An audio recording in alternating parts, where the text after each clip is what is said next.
Human beings frequently act together, and they frequently act independently. Accurately categorizing a specific event into one of these two buckets is a necessary step for understanding how society operates. Consider a baseline example of coincidental physical aggregation. A number of individuals are scattered about in a park. Suddenly, a rainstorm hits, and each person runs to a centrally located shelter. Even though their physical paths converge perfectly into a single location, they are not acting together internally. The outcome is entirely a summation of selfish acts. Now imagine an identical physical scenario, but the participants are a coordinated dance troupe, performing a site-specific routine in that exact park. The outward kinematics of the two groups are identical. We need to identify the exact psychological difference between the panicked crowd and the dance troupe. The philosopher John Searle approached this using the intention thesis. He argued that shared activity requires a specific internal attitude. A participatory intention he called a we intention. Instead of thinking, I am running to the shelter, the agent thinks, we are running to the shelter.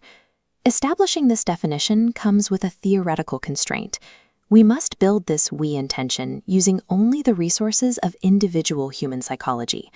We want to avoid declaring the existence of a literal, mystical group mind hovering above the participants. To test this constraint, we can look at the space race. This was a massive collective effort, but we have to ask whether every participant actually shared the same overarching we intention.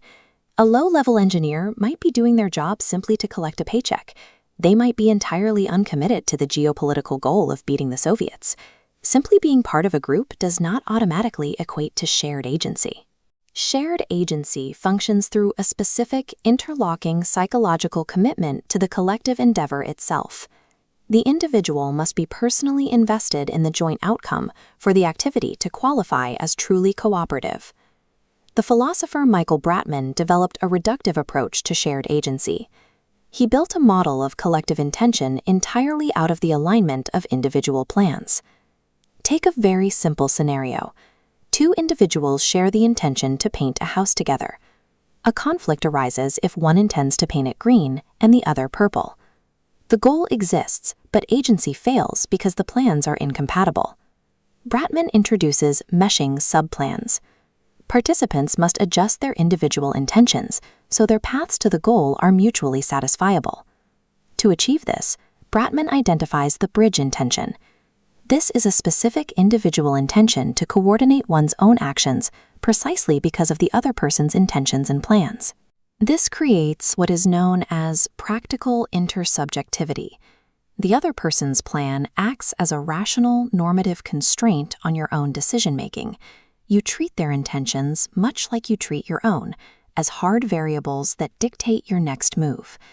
Shared agency is a structural mechanism where individual minds rationally limit and adapt to each other to maintain a unified subplan.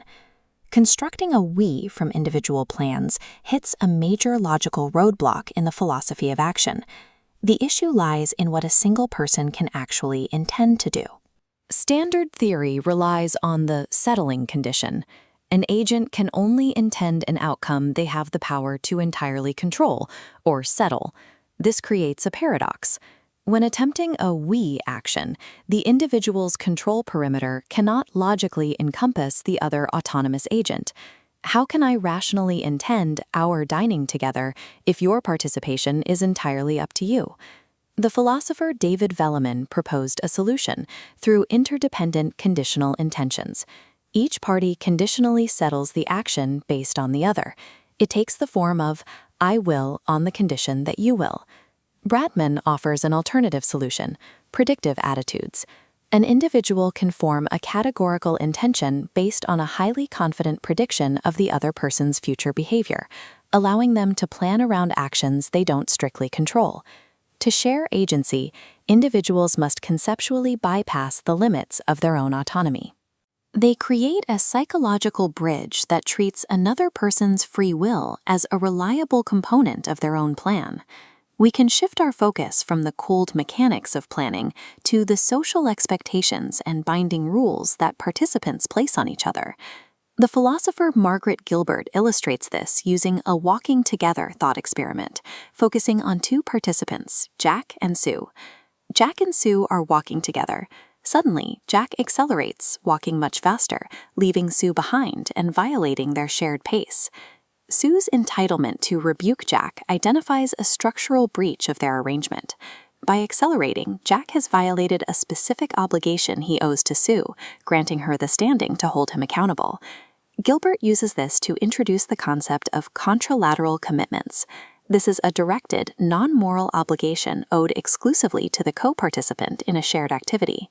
This is distinct from a general moral obligation, like the duty not to steal.